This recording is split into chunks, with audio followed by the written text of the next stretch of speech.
They found him sitting by a roaring fire, warm and fed, while the rest of the valley was buried under 8 feet of snow and starving. But 6 months earlier, the same men who now begged at his door had driven him out of town with nothing but the shirt on his back. His name was Silas Crenshaw. 58 years old, a widower, a man who listened to the mountain when no one else would.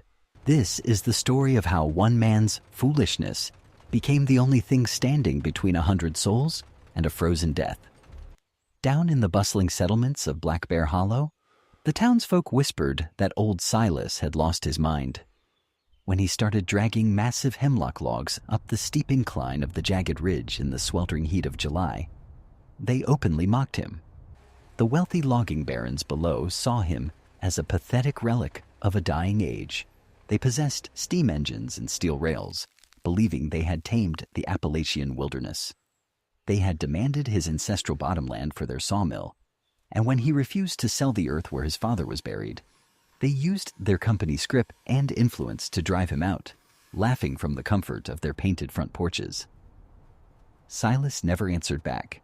He just wiped the sweat from his brow, his calloused hands bleeding through the coarse hemp rope wrapping, and kept hauling. He was an ex-miner who had survived the dark, suffocating dust of the drift mines, a man whose silence spoke louder than the clatter of harnesses and the arrogant whistle of the train down below. Banished to the high, unforgiving crags where the howling wind never ceased and the bald peaks touched the clouds, Silas built his solitary life. The town saw a dirty street rat, not worth the scraps he dug for. But Silas knew that pride is a terrible blanket to wear in the dead of winter. He didn't complain. The crisp scent of pine needles and resin filled his lungs, a sharp contrast to the kerosene lamp scent and suffocating coal dust of the company town. He knew the mountain was not something to be tamed, only respected. As the late summer sun beat down on the parched earth, baking the clay until it cracked, Silas observed the signs. The woolly bear caterpillars crawling across the limestone outcropping had black bands wider than he had ever seen. The bark on the north side of the white oak trees was growing unusually thick. The animals were migrating early, the black bears retreating to their dens a full month before the frost. The mountain was speaking, predicting a winter of unimaginable cruelty. If you believe that the old ways still have something to teach us, write down in the comments where you're listening from today. I always read every single one, and if this story stirs something in your bones, hit that subscribe button and ring the bell, because that's what keeps these mountain tales coming to your doorstep. Now settle in by the fire, pour yourself some coffee, because this story is just getting started. He remembered his grandfather's warning, spoken on cold nights when the kerosene lamp flickered low. The mountain gives, but only to those who bleed for it. Silas had bled. His father, a half-Cherokee woodsman, had taught him that the earth was a living, breathing entity, not a resource to be stripped and sold. His father had taught him how to read the trace trails left by the elk and the panthers, how to find water by watching the flight of the crows, and how to survive when the modern world turned its back. The townsfolk of Black Bear Hollow had forgotten all of this. They were blinded by the shine of new coins and the promise of endless progress. They built their company houses with thin green wood that warped and cracked in the sun, creating drafty, fragile homes that offered no real protection from the elements. They cleared the bottomlands of the ancient white oaks, stripping the soil of its anchors and leaving the valley vulnerable to flash floods and biting winds. The logging barons, men like Sterling, were the worst of them. They wore tailored suits that had never seen a hard day's work, their hands soft and unblemished, smelling of bay rum instead of wood smoke. They viewed the forest as an enemy to be conquered, a wild beast to be tamed by the shrieking steam engines and the brutal crosscut saws. When they came for Silas's land, they didn't come with respect. They came with threats. They offered him a handful of company scrip, worthless paper that could only be spent at their overpriced company store, a system designed to trap men in perpetual debt. When Silas refused, standing on the porch of the cabin his father had built, they didn't fight fair. They poisoned his mules in the dead of night, burned his modest corn crib to the ground, and used their influence with the corrupt local sheriff to brand him a squatter on his own ancestral land. He left with nothing but his father's broadaxe, a cast iron skillet, and the clothes on his back. The town watched him go, jeering from the saloons, calling him a backward relic who was too stubborn to embrace the future. But Silas didn't seek vengeance. The mountain had taught him patience. He knew that the very hubris that made these men wealthy would eventually be their undoing. The modern world was a fragile illusion, built on a foundation of greed and ignorance, and nature has a way of resetting the balance with terrifying swiftness. As he climbed higher into the crags, away from the clatter of the tipple and the oppressive stench of the drift mines, he felt a profound sense of liberation. The higher he went, the clearer the air became, until the only sound was the wind whispering through the pines and the steady, rhythmic beating of his own heart. He was alone, but he was free. And in the unforgiving embrace of the high Appalachians, freedom was the only currency that truly mattered. While the valley celebrated the autumn harvest with careless abundance, gorging on fresh venison and drinking moonshine from glass jugs in their newly built taverns, Silas was busy sealing the chinks in his cabin. He worked with a silent determination, the thud of his broadaxe echoing against the limestone bluffs. Every blister was a promise made to the mountain. Every fallen pine, a step toward survival. He was preparing a root cellar, a subterranean chamber dug deep into the frost heave of the earth, designed to hold back the icy breath of the impending winter. The work was brutal. He didn't just dig a hole. He engineered a fortress in the dirt. First, he hauled massive, flat river stones up the ridge, a soul-crushing labor that left his shoulders aching and his hands raw. He used a draw knife to peel the bark from green oak logs, knowing that any imperfection could harbor rot. He dug into the side of the knob, slicing through the heavy Appalachian clay until his pick struck bedrock. The damp, earthy scent of the deep soil filled his nostrils, a rich, musty odor that smelled like dormant roots and ancient stone. It was a comforting smell, one that spoke of permanence in a world that the valley below treated as disposable. He lined the earthen walls with the heavy river stones, carefully dry stacking them without mortar, creating a perfect balance that would hold back the shifting frost. Over the stone, he applied thick layers of chinking, a sticky, heavy mixture of red clay, dried river moss, and horsehair. He worked the daubing in with his bare hands, the grit of the river sand grinding into his calluses. It was a slow, agonizing process, but Silas knew that a single crack could let the killing cold inside. The silence on the ridge was profound, broken only by the rhythmic impact of his tools. The howling wind that usually whipped through the gaps had died down to an eerie, breathless quiet. The silence of the woods holding its breath before a catastrophe. The physical toll was written across his body. His joints throbbed with a dull ache, and his back bowed under the weight of the endless labor. Yet, he didn't stop. He remembered his grandfather's warning, spoken by the flickering light of a dying hearth. The mountain gives, but only to those who bleed for it. Silas had bled. He poured his sweat and his quiet resolve into the unyielding dirt of Black Bear Ridge. Every stone placed, every gap sealed, was a silent rebellion against the arrogant men in the valley who believed that their paper money and steam engines could buy them immunity from nature's wrath. Inside the dim, damp root cellar, rough hands placed stoneware crocks onto sturdy wooden shelves. He built deep bins lined with dry straw to hold the heavy yields of his foraging. He didn't build with nails, which would rust and fail in the damp earth. Instead, he used a forgotten technique his Cherokee kin had taught him, securing the heavy oak planks with hand-carved wooden pegs, driven deep into perfectly notched joints. The structure was ugly, a mound of dirt and stone set against the wild hillside. But Silas knew that beauty doesn't extinguish flames, and it certainly doesn't stop the cold. He was building for survival. As September bled into October, the air turned crisp, carrying the sharp, medicinal scent of pine needles and decaying leaves. Silas spent weeks foraging in the dense laurel hells, his heavy brogans crunching on the dry forest floor. He harvested wild ginseng, digging carefully with his specialized hoe to extract the precious roots intact. He gathered massive quantities of hickory nuts and black walnuts, their green husks staining his fingers a deep, permanent brown. He dug up Jerusalem artichokes and wild leeks, storing them carefully in the dark, cool belly of his cellar, where the temperature would remain a constant, life-saving 50 degrees, even when the world above froze solid. The physical demands of his preparation were relentless, a brutal test of endurance that would have broken a younger, softer man. Silas relied heavily on his specialized tools, each one an extension of his own calloused hands.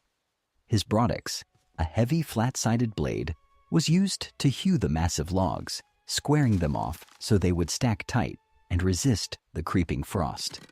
He used a froe and a wooden mallet to split heavy oak shingles for the roof of his smokehouse, the sharp crack of splitting wood echoing through the silent forest like a warning shot.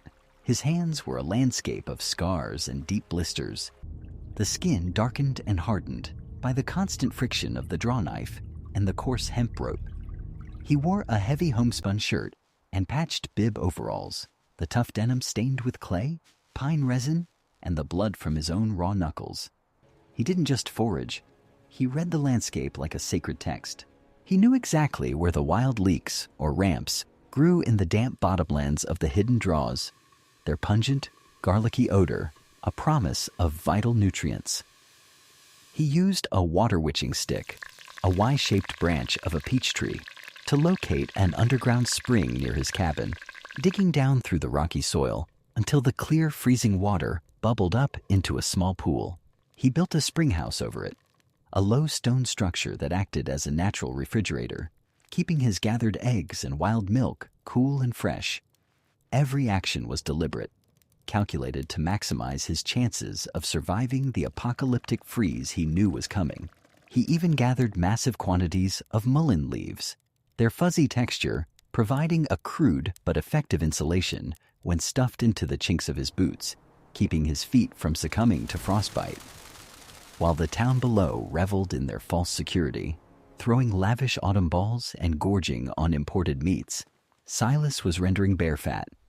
It was a long, nauseating process, boiling down the heavy slabs of suet in his cast iron kettle over a slow, steady fire.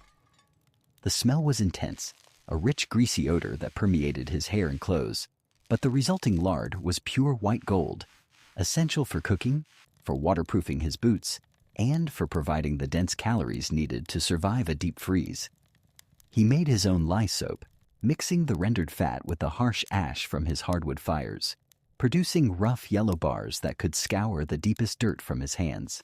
He was building an entire ecosystem of survival, a self-sustaining fortress that relied on nothing but his own sweat and the bounty of the mountain. The silence of the woods grew heavier as November approached. The bears had entered early hibernation, but the smaller predators grew bolder, driven by a gnawing hunger that seemed to infect the very air. Silas spent his evenings curing and smoking meat, ensuring his protein supply would last through the harshest freeze. He rubbed coarse salt into large slabs of venison and wild boar, his hands working the preserving minerals deep into the red flesh. He hung the heavy cuts in his dark, soot-stained smokehouse, where a slow-burning hickory fire billowed thick, aromatic smoke day and night. The rich, musty odor of the root cellar blended perfectly with the sizzling bacon fat from his heavy cast-iron skillet, creating a sanctuary of warmth and preparedness. His most crucial preparation was the pemmican, a concentrated paste of dried venison, rendered bear fat, and wild blackberries. It was the ultimate survival food, a dense block of calories capable of lasting for years in the damp earth of the cellar. He pounded the dried meat into a fine powder using a smooth river stone, feeling the satisfying thud reverberate up his arms. He boiled the thick bear fat down to a pure golden liquid in his Dutch oven, carefully skimming off the impurities.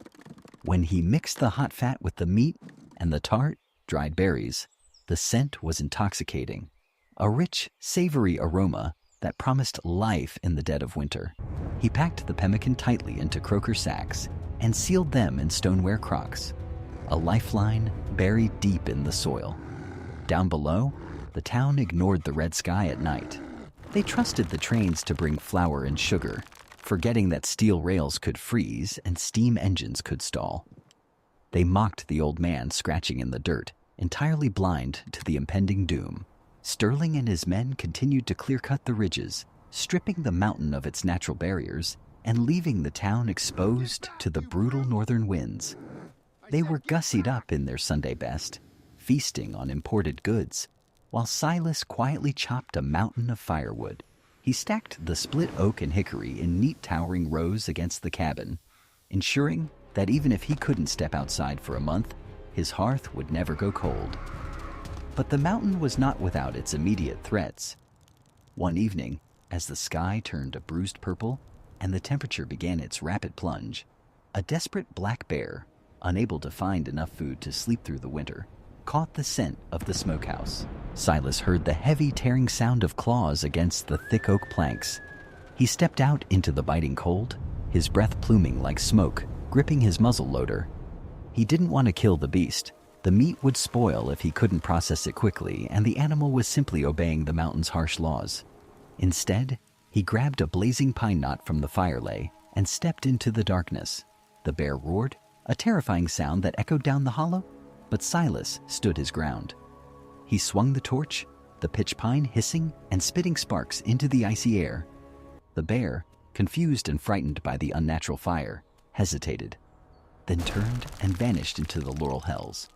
Silas stood alone in the dark, his heart pounding, a stark reminder that in the wild, survival is a daily battle, won only by those who refuse to yield. It hit on the 3rd of December. The sky didn't just darken, it turned a bruised, menacing purple, heavy with a suffocating, freezing pressure. A blinding wall of white descended from the peaks, swallowing Black Bear Hollow in minutes. It wasn't just a blizzard, it was an ice storm of apocalyptic proportions, a silver thaw that coated every branch, every roof, and every blade of grass in an inch of solid, unbreakable ice. This was followed by a relentless freeze that shattered the very timber of the forest.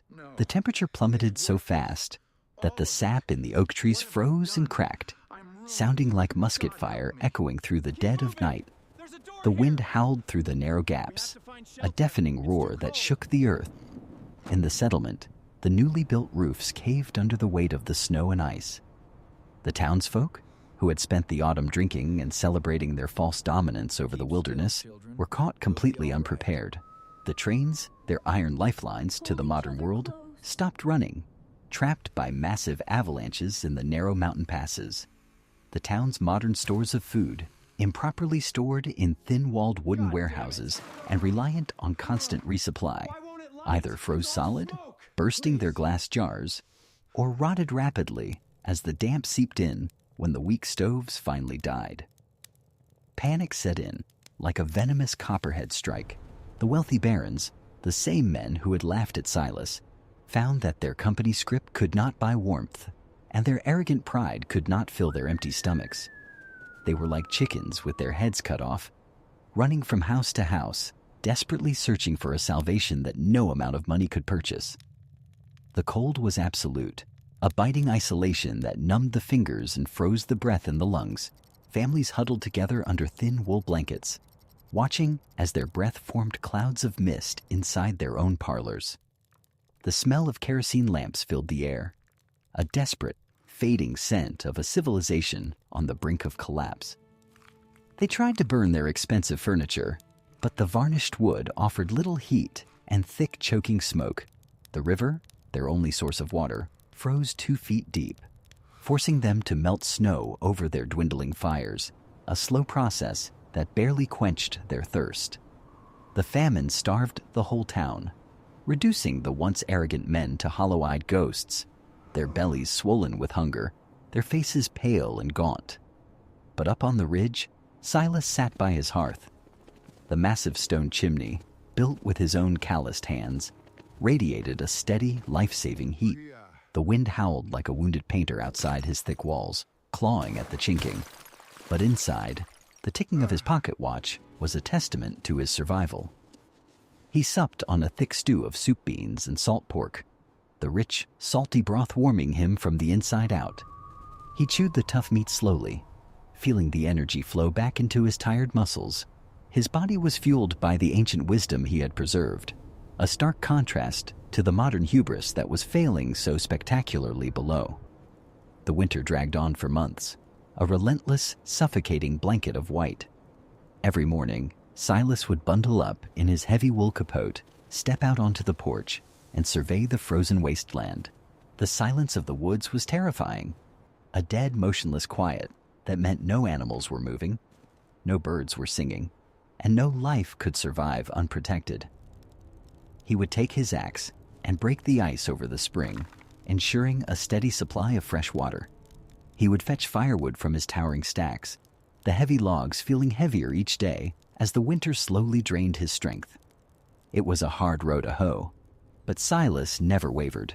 He knew that survival was a marathon, not a sprint, and he paced himself with the quiet resolve of a man who had seen the worst the mountain could offer and had chosen to stand his ground.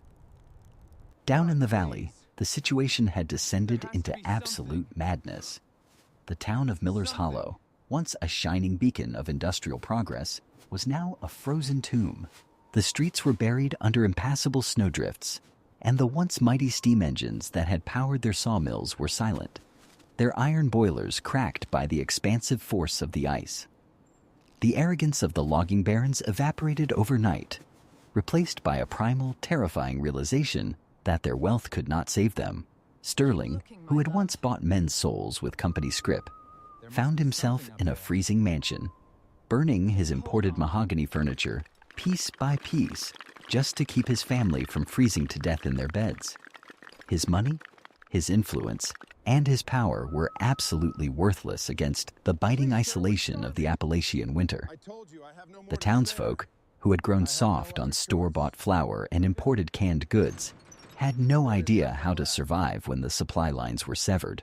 They tried to hunt, but the deep snow made tracking impossible for inexperienced men, and the animals they did find were either dead from the cold or too scarce to feed a starving population. The grocer's shelves were stripped bare in days, leading to desperate, violent scuffles over the last bags of moldy cornmeal. Families who had once sneered at the primitive ways of the mountain people now found themselves boiling their own leather shoes and belts, desperately trying to extract some meager sustenance from the tough hides. The air in the valley was thick with the stench of desperation and the acrid smoke of desperate fires burning whatever they could find: books, floorboards, and fence posts. They began to realize the sheer magnitude of their folly. They remembered the old man dragging river stones up the ridge in the sweltering heat of July. They remembered the way they had laughed at him from their comfortable porches, mocking his dirty overalls and his silent, grueling labor. The memory of their own cruelty haunted them, a bitter pill swallowed alongside the gnawing ache of starvation. They realized that in their rush to embrace the modern world, they had discarded the very knowledge required to survive it when it inevitably broke. They were like children left alone in a dark forest, terrified and completely unequipped to face the monsters lurking in the shadows. The mountain was teaching them a harsh lesson in humility, a lesson paid for in frozen tears and empty bellies, but the mountain tests even the most prepared. As January bled into a bitter February, the snow kept falling, piling up against the cabin walls until it buried the windows, casting the interior into a perpetual dim twilight. The acute desperation finally knocked on Silas's door, not in the form of hunger, but in the crushing weight of the ice. One night, the main heavy oak beams supporting the roof began to groan, a terrifying splintering sound that echoed like a gunshot in the silent cabin. 3 feet of dense, wet snow and solid ice were pressing down, threatening to cave in his sanctuary and bury him alive. Silas woke instantly. He knew that if the roof failed, he would freeze to death before morning. His hands were stiff and numb with cold, but he forced himself to move. fetching thick timber supports he had stored for just such an emergency. He spent 3 grueling hours in the freezing dark, his breath pluming in the icy air, wedging the heavy posts into place, hammering the wedges with a wooden mallet until his shoulders screamed in agony. The roof held, but the exertion left him exhausted, a stark reminder that the mountain was always waiting for him to make a single mistake. The true test, however, came a week later. The wind had died down momentarily, leaving a brittle, freezing silence. Through the thick oak door, Silas heard a weak, frantic scratching, like a dying animal. He unbarred the door and pulled it open. Standing there, shivering uncontrollably in thin, threadbare coats, were a young couple and their 2 small children. They were from the valley, the same people who had once laughed as Sterling drove Silas off his land. Their faces were hollow, their lips blue, their eyes wide with the raw terror of freezing to death. They didn't ask for food. They lacked the strength to speak. They simply stared at the warmth radiating from the hearth, their bodies trembling violently. Silas didn't gloat. He didn't turn them away to face the unforgiving storm. He stepped aside, his weathered face completely still, and ushered them into the heat. He didn't ask them for apologies. He went down into the dark, damp belly of the root cellar, pulling out a precious crock of pemmican and a jar of salted venison. He boiled snow and made a rich hot broth, watching as the desperate family drank it with shaking hands. The gnawing hunger that had haunted their eyes slowly began to recede, replaced by a profound, weeping gratitude. But Silas knew the harsh math of survival. Every bite they took was a bite he would not have in March. His massive stockpile was designed for 1 man, not 5. As the days turned into weeks, he watched his carefully rationed supplies begin to dwindle. The stoneware crocks echoed with emptiness, and the hanging meat in the smokehouse grew sparse. The dread of nature returned, a creeping fear that despite all his wisdom, the endless winter might simply outlast his provisions. Yet, he never showed them his fear.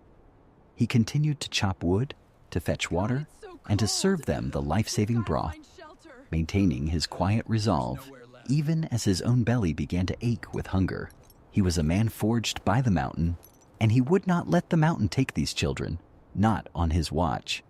When the storm finally broke in late February, it left behind a landscape of absolute devastation. The endless howling wind that had battered the ridge for months finally died down, replaced by a blinding, stark sunlight reflecting off the 8-foot snowdrifts. Down in the valley, the once proud town of Miller's Hollow was a graveyard of frozen ambition. The roofs of the hastily built row houses had collapsed entirely. The steam engines were entombed in solid ice, and the grand taverns where they had once laughed and drank moonshine were reduced to splintered frozen ruins. The famine had starved the whole town, stripping away their arrogance, their wealth, and their modern hubris, leaving only the raw, desperate instinct to survive. Sterling, the wealthy lumber baron who had driven Silas off his land, was a broken man. His fine tailored suit was in tatters, wrapped over layers of frozen rags, his expensive leather boots cracked and useless against the biting cold. His mansion had flooded when the river froze and backed up, forcing him to seek shelter in the very sawmills he had used to destroy the forest. Now, with the snow finally beginning to crust over, Sterling and a small group of half-starved townsmen made the grueling trek up the mountain. They were leaning heavily on walking sticks, their faces gaunt, their eyes hollow with the gnawing hunger that had consumed them for weeks. They were marching toward Black Bear Ridge, expecting to find the old man's frozen remains, hoping to loot whatever meager scraps of food he might have left behind in his pathetic mud cabin. They stumbled through the deep drifts, their legs burning, their lungs searing with the crisp, icy air, driven only by the sheer desperation of dying men. Instead of a frozen tomb, they found a sanctuary. As they breached the tree line, they stopped dead in their tracks, staring in absolute disbelief. Silas's cabin stood strong and unbroken against the white landscape. A thick column of fragrant hickory wood smoke billowed from the massive stone chimney, a beacon of life in a dead world. The snow around the cabin had been meticulously shoveled away, and the scent of roasted meat and simmering soup beans drifted on the freezing wind, an intoxicating aroma that brought tears to the eyes of the starving men.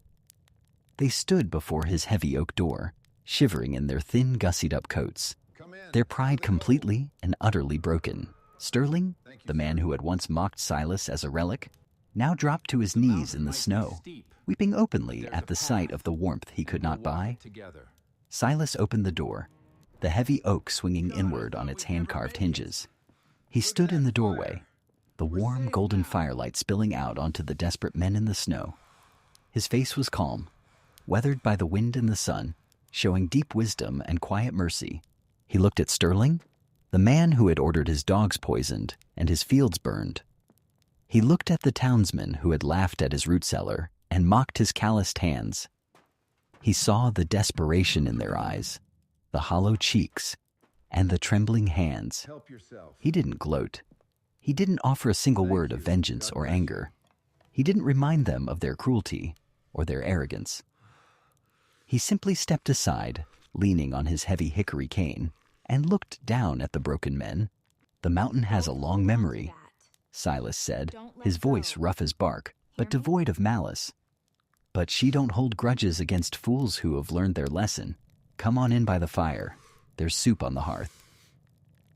They stumbled inside, their numb bodies thawing in the intense, life-saving heat of the massive stone hearth. They sat in silent shame around Silas's rough-hewn wooden table, their hands trembling too violently to even hold the wooden spoons he offered them. Silas went to his root cellar, the same subterranean chamber they had mocked as a fool's errand, and brought up more stoneware crocks. He served them thick slices of salt-cured venison, rich, fatty pemmican, and steaming bowls of reconstituted shucky beans. They ate like wild animals, tearing into the tough, preserved meat with a desperation that was painful to watch. The food they had sneered at, the coarse, primitive diet of the Appalachian ancestors, was now the only thing keeping their hearts beating. Sterling sat in the corner, holding a bowl of soup beans, tears streaming down his soot-stained face.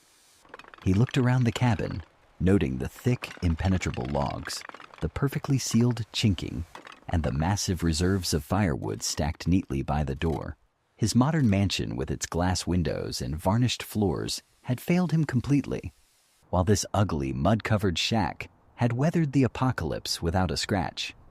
He finally understood the profound, tragic mistake of the modern age. They had confused convenience with survival. Silas watched them from the corner, his weathered face completely still. He held no anger, only the quiet understanding of a man who knew that true wealth is measured in firewood, pemmican, and calluses, not in company scrip or steam engines. As the days slowly warmed and the spring thaw finally broke the mountain's icy grip, the valley began to recover. The survivors trickled back down to the ruins of Miller's Hollow, forever changed by the harsh lesson the mountain had taught them. They didn't rebuild their row houses with thin pine boards and tar paper. They built with thick logs and river stone. They didn't rely on the trains for their flour. They dug root cellars and learned to forage in the laurel hells. And they never ever mocked the old ways again. Silas remained on the ridge, his quiet resolve unbroken, his life a testament to the enduring power of Appalachian mountain wisdom. He had found a profound, earned peace in the solitude of the high crags, a communion with the harsh, unforgiving spirit of the wilderness. The mountain had taught them all a harsh lesson, and Silas was simply the vessel of its wisdom.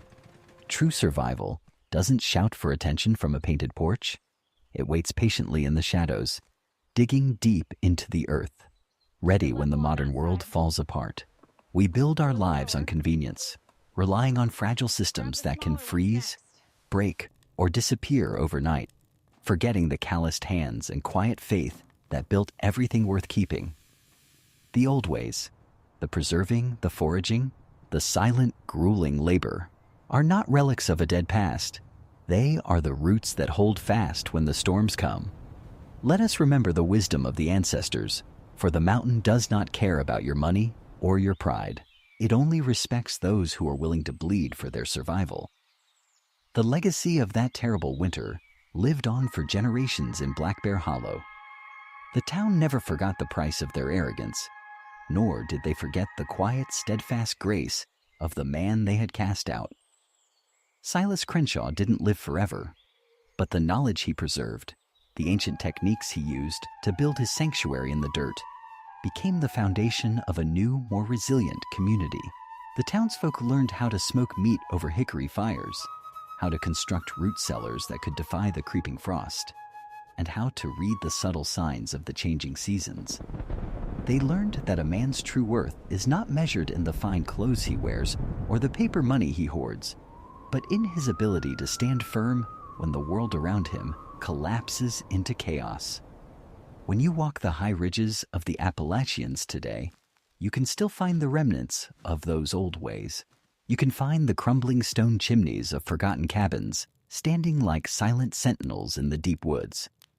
You can still smell the faint, ghostly scent of wood smoke and pine resin on a crisp autumn morning. These are not just relics of a bygone era. They are testaments to a time when survival was earned with calloused hands and a deep, reverent respect for the power of the natural world.